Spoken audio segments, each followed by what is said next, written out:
one particular piece that we'd like to call out and talk about today, and that's your process for digging deeper. Okay.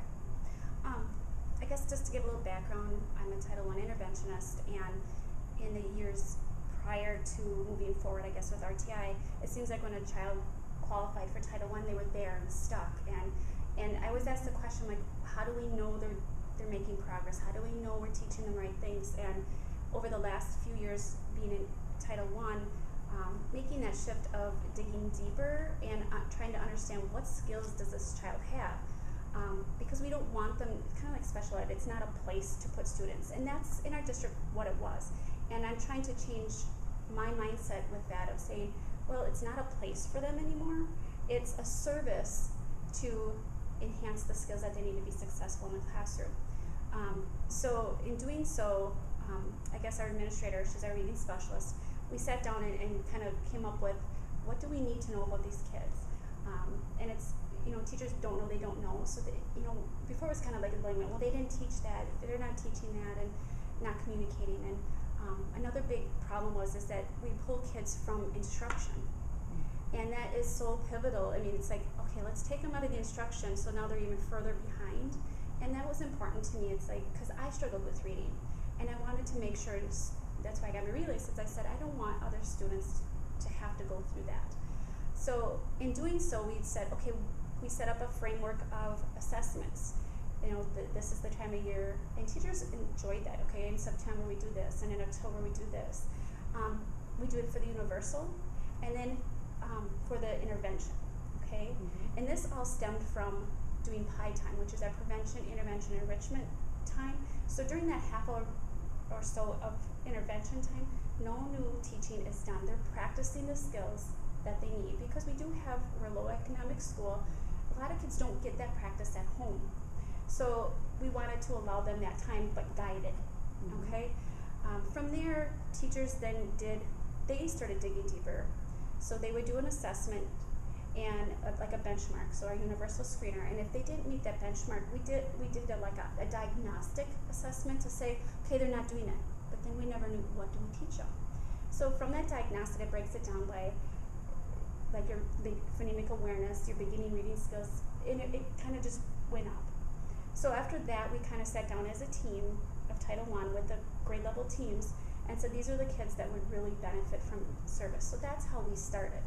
But I still in Title, we're like, I'm still not reaching it, because I feel like I'm not giving them really specific skills. It's like, we know it's beginning reading skills, but there's so many we didn't know what that was.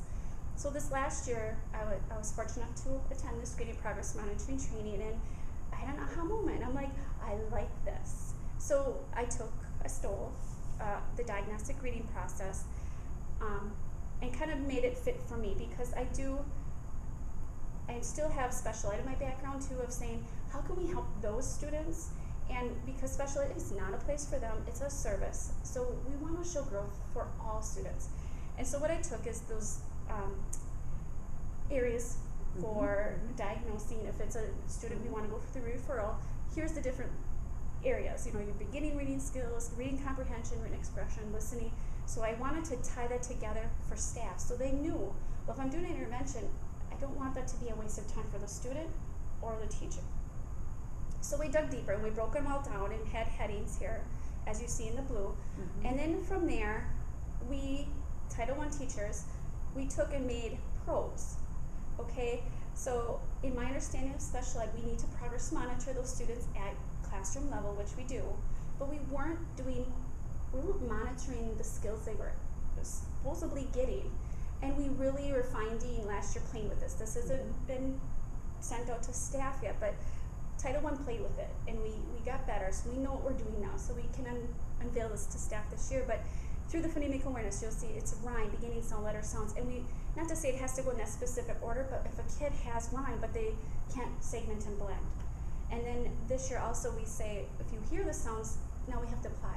So through the PDSA, we're going to play with that this year too, of applying those skills. Okay, now you hear them, let's write them. So as they kind of go through, we want to support them, so there's to close the gap versus just maintaining where they were. And so I'm really excited this year to start digging deeper with this model. So it sounds like your digging deeper process is going to allow you to more closely target your interventions exactly to the skill that your students are struggling with. Yes. Wonderful. That is a really good. Yes. It should make more efficient use, just like you said, of your time as well as the students' Yes. time. Well, Kellie, you have some great things in place, and Thank you. Crandon's really lucky to have you, and I'm sure that the state will appreciate hearing your words of wisdom on your digging deeper process. Thank you. Thanks for having me. Thank you.